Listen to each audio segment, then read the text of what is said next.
Right අයිබෝවන් දරුවනි ගොඩක් දෙමාපියෝ දරුවෝ අහපු ප්‍රශ්නයක් තමයි රිසල්ට් කවද්ද රිලීස් කරන්න කියලා. මේ වෙද්දී පරිගණක ගත කරමින් පවතිනවා. කොහොමත් බ්‍රහස්පතින්දා ඒ කියන්නේ ජූනි 18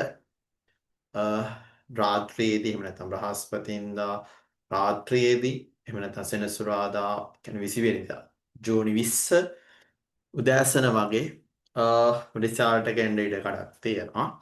දැනට තියෙන තත්ත්වය ඕක. සාමාන්‍යයෙන් 2024 රිසල්ට් එක ගත්තොත් 2024 ඔගොල්ලෝ දන්නවා සමස්ත ළමයි සංඛ්‍යාව ලිව්වට මේකේ යම්කිසි ප්‍රතිශතයක් මැත්ස් වගේ විෂයක් ගත්තොත් එතකොට සයන්ස් වගේ විෂයක් ගත්තොත් සිංහල ඒ වගේ ඉංග්ලිෂ් මේවා පාස් වෙන ප්‍රතිශත ගත්තොත් 62ක් වගේ.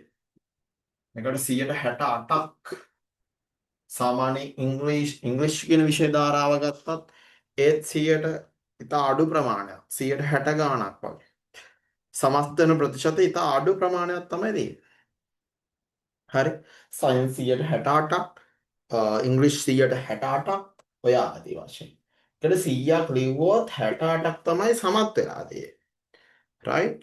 ඒතර ගණිතය වගේ එකක් 162ක්. ඉතා අඩු ප්‍රමාණයක් තමයි සමත් වෙලා තියෙන්නේ. ගණිතය කියන්නේ බොහොම ලේසි විෂය ධාරාවක්. තියරි. එතකොට කෙටි සටහන් ප්‍රශ්න පත්‍ර ටිකක් කරලා තියරි එක හරි අවබෝධයෙන් කෙටි සටහන් ටිකක් දුන්නා නම් ළමයිට පාස් වෙන්න පුළුවන්. දැන් මේ රිසල්ට් එක අදාළව තමයි 2025 රිසල්ට් එකත් සාමාන්‍යයෙන් මේ පර්සන්ටේජ් එකම වෙන්න පුළුවන්. ඒ කියන්නේ වෙනසක් වෙන්නේ නැහැ.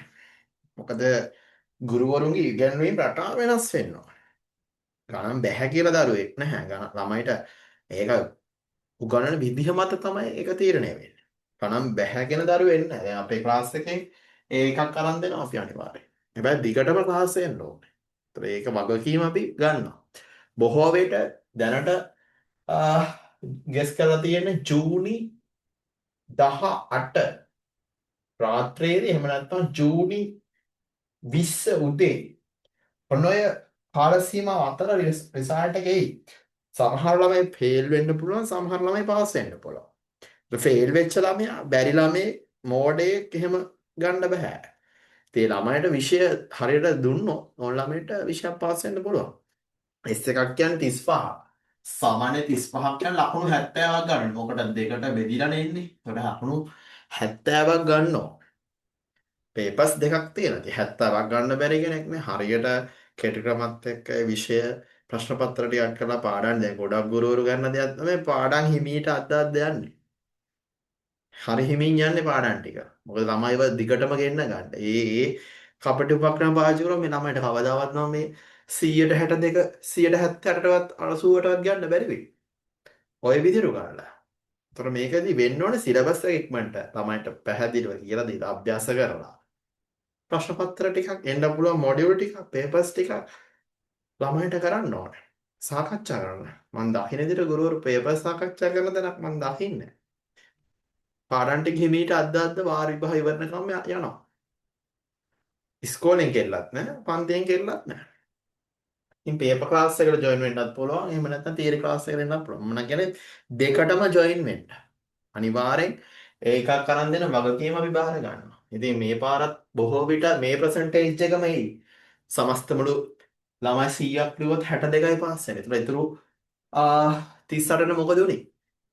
138ට මොකද උනේ? ඒ ළමයිට මොකද කරන්නේ?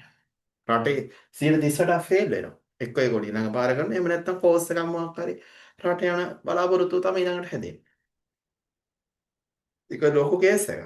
ඉතින් මේක ගැන දෙමාපියෝ දරුවෝ සහ ගුරුවරු විශේෂයෙන් උගන්වන ක්‍රමවේද වෙනස් කරන්න. මේ විදිහට උගන්වන්න බෑ.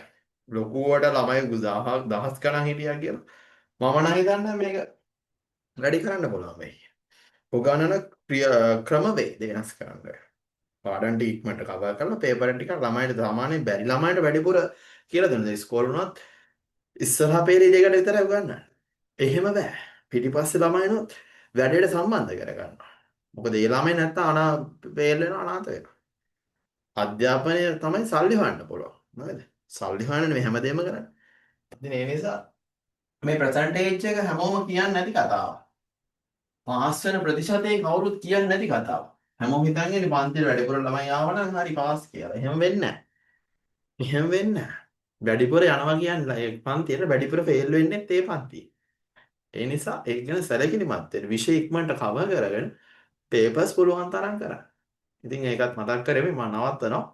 එහෙනම් හැමෝටම සුබ ප්‍රතිඵලයක් ලැබෙන්න කියලා ප්‍රාර්ථනා කරමින් මම නවත්තනවා. ආයුබෝවන්.